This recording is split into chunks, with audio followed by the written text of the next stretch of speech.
mwĩtĩkĩrĩte-inĩ wa Ngai nĩguo Ngai atũra. Kuma ng'ongo na ng'ongo, kanini na kanene, airu na eru marokire harũrũka-inĩ cia kĩrĩma kĩa Mount Kenya mahoya-inĩ ma kũhinga mwaka marĩa matabanagio tarĩki 27 o mwaka na muoroto wa gũcokia ngatho nĩ ũndũ wa thayũ mwaka mũgima na kũhoya mwaka wa kĩrathimo.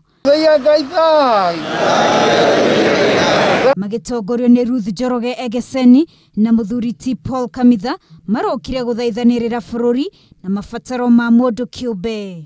Na pia tumekuja kumuuliza atubariki ili Kenya iwe na uchumi wa nguvu.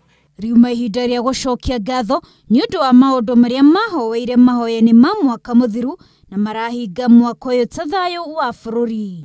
Mwaka jana tulikuja hapa tulikuwa na wasiwasi mwingi, lakini hivi leo Mwenyezi Mungu ametuliza haya yote maana yeye ndio baba yetu. Ona andũ kĩũmbe makiuga nĩ monete umithio wa mahoya macio. Ndanaga wĩra, ndarĩ rĩmwe ndanaga mawĩra na ndanakora njĩra ĩno ngĩhoya na ngona maũndũ marariũka na magokĩra. Mahoya maya matabanagio o mwaka na magekinywo kwa wĩingĩ nĩ andũ kuma mĩena ngũrani. Wanjirũ Inooro TV.